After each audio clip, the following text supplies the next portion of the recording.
आदर आदाब अभिनंदन आभार। मैं अमिताभ बच्चन आप सभी का स्वागत करते हुए शुरू करता हूं कौन बनेगा करोड़पति।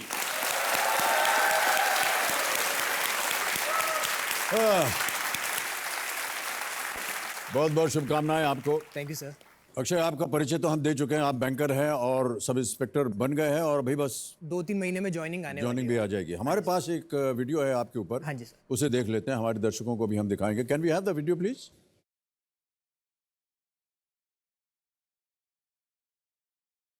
मेरा नाम अक्षय राजपूत है। मैं दिल्ली में पला बड़ा हूँ और फिलहाल मैं एक बैंक में जॉब कर रहा हूँ। आर्मी और पुलिस दोनों के लिए ही एक एग्ज़ाम से आपको गुजरना पड़ता है, जो कि एक रिटन टेस्ट होता है। तो पुलिस का जो रिटन, फिज़िकल और मेडिकल होने के बाद जब मेरा फाइनली सिलेक्शन होने वाला था, तो उन्होंने मुझे डिस्क्वालीफाई कर दिया और कारण था कि मेरी शरीर पे परमानेंट बॉडी टैटूज़ हैं। और जब मैंने रिसर्च की कि ऐसा कोई रूल है जो आपको डिस्क्वालीफाई करता है ज्वाइन करने से, तो मुझे पता लगा कि ऐसा कोई रूल एग्जिस्ट नहीं करता। इसी वजह से मैंने कोर्ट में एक केस दायर किया एंड अपने आप को मैंने खुद ही रिप्रेजेंट किया एज अ लॉयर। कोर्ट का डिसीजन जो आया वो पॉजिटिव था, मेरे फेवर में था और अब मेरी 2 महीने में पुलिस में नियुक्ति होने वाली है। दोस्त ये तो मानते हैं ज़रूर कि मेरी जीके काफ़ी अच्छी है और कभी भी मैं उनके साथ या फैमिली के साथ टीवी शो जब केबीसी देखता हूँ, सारे आंसर साथ साथ मैं दे रहा होता हूँ, तो उनको हमेशा से ये लगता था कि तुझे भी जाना चाहिए। केबीसी जो आपकी जनरल नॉलेज को रिवॉर्ड करता है, वो अपने आप में एक बहुत बड़ी चीज़ है, क्योंकि ज्ञान को सबसे ऊपर रखा गया है केबीसी में।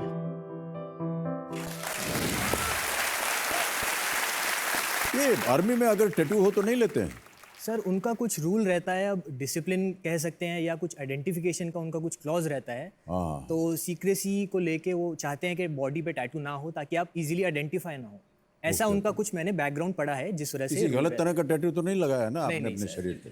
ये सर मैं एक्चुअली स्कूल के टाइम पे था, मैं 16-17 साल का हुआ करता था, तो हम 2-3 भाई कजन्स और मेरे भाई हमने मिलकर एक टैटू मशीन खरीदी थी।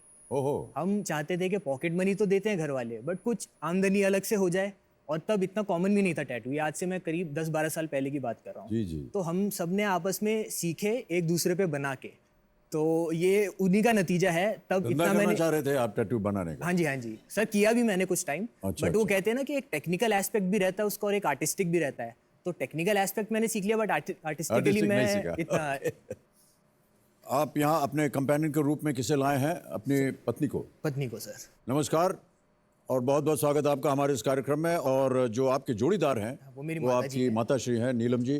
बहुत बहुत बधाई, स्वागत आपका हमारे इस कार्यक्रम में। Thank you. और हमारी शुभकामनाएं आपके साथ। शुक्रिया सर।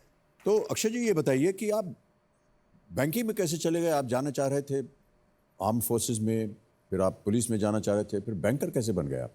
सर मेरी पढ़ाई तो बिजनेस स्टडीज़ में हुई है, जो मैंने ग्रेजुएशन की है। ओके। उसके बाद इमीडिएटली ग्रेजुएशन के बाद ये मेरी मिसेस बैठी है पीछे, हमने और इन्होंने एक ही कॉलेज में एमबीए के लिए एडमिशन लिया था। बट मैं एक स्टार्टअप अपना शुरू किया था, तो एमबीए ड्रॉप करके मैं स्टार्टअप की तरफ चले गया। तो 1 साल में वो स्टार्टअप कुछ पिक नहीं कर पाया, इस वजह से मुझे थोड़ी जॉब सिक्योरिटी चाहिए। क्या था वो स्टार्टअप? सर ये 5-6 साल पहले की बात है, और मैं ऑनलाइन ग्रोसरी काम आइडिया आया था मेरे को। कुछ कंपनीज आजकल वेल एस्टैब्लिश्ड हो भी गई हैं जो उसी समय पे शुरू हुई थी। तो बट वो उस टाइम पे सक्सेसफुल नहीं रहा। तो मुझे एक स्टेबिलिटी जो चाहिए थी लाइफ में, वो एक गवर्नमेंट जॉब से ही आ सकती थी उस समय। तो सर मैंने सारे एग्जाम देने शुरू करे।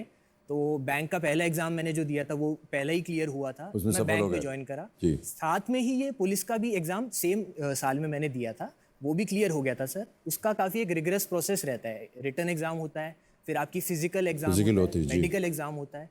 तीनों सर क्लियर करने के बाद मुझे आखिरी में बोला गया कि आप टैटू की वजह से ज्वाइन नहीं कर पाएंगे। तो सर बड़ा मेरे को निराशा हुई इस बारे में लेकर। तो मैंने कुछ स्टडी करना शुरू करा, एंड फिर वो जो मैंने बताया आपको कि कोर्ट केस मेरे को खुद ही फाइल करना पड़ा, खुद ही मैंने अपना कोर्ट केस आप जीत गए? हाँ जी, मैं जीत गया। और अब आप पुलिस फोर्स में अब ज्वाइन होने जा रहे हैं, नियुक्ति होने वाली है। हमें ऐसी जानकारी अक्षय जी के आप बहुत शॉर्ट टेम्पर्ड हैं। जी सर। लेकिन हमको तो नजर नहीं आ रहा कुछ ऐसा।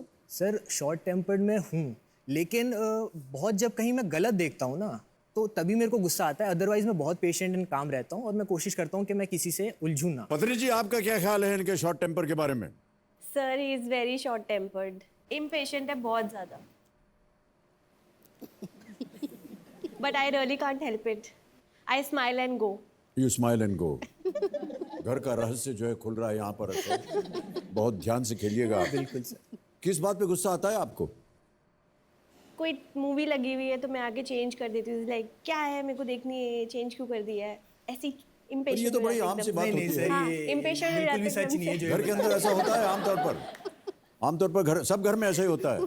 पत्नी जो है कोई चैनल देख रहे होगे, हम कुछ और स्पोर्ट्स चैनल या कुछ देखना सर, चाहें। इनके होते हुए मैं रिमोट को हाथ भी नहीं लगा सकता। बहुत अच्छा कर रहे हैं आप भाई साहब, घर में शांति बनी रहेगी। पत्नी जी से अभी हम बात कर रहे थे, पत्नी जी कह रही थी कि आप शॉर्ट टेम्पर्ड हैं, कोई पिक्चर देख रहे होती हैं आप दे तो वो जाकर के चैनल बदल देती हैं। मिले कैसे आप एक दूसरे से? सर ये भी एक विचित्र कहानी है अपने आप में। अच्छा, कि हम एक भाई साहब आपको बता दूं, जितनी शादियां होती हैं सब विचित्र होती हैं।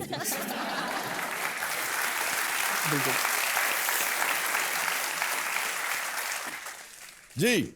जी सर, तो हम एक ही स्कूल में पढ़े हैं।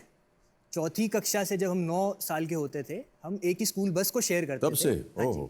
एंड 9वीं 10वीं 11वीं 12वीं में हम एक ही क्लास में थे, क्लासमेट्स थे। बट बात हैरानी की ये है कि हमने कभी एक दूसरे से बात नहीं की। जब तक हम स्कूल में एक साथ थे, हमने एक दूसरे से एक शब्द नहीं बोला होगा, क्योंकि ये एक दूसरे छोर पे पढ़ने लिखने वाली टॉपर किस्म की, एंड मैं, आप समझ ही जाएंगे मैं क्या कहना चाह रहा हूँ। तो हमारा कोई मेल नहीं था उस समय।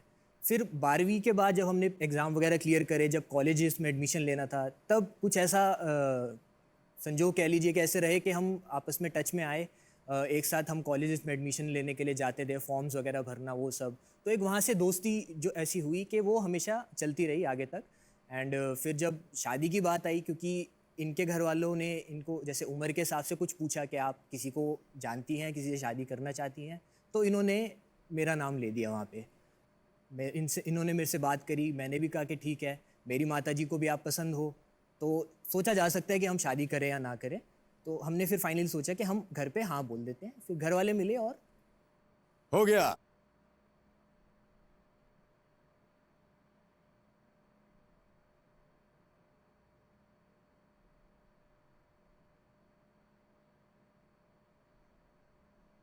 बहुत बहुत बधाई आपको।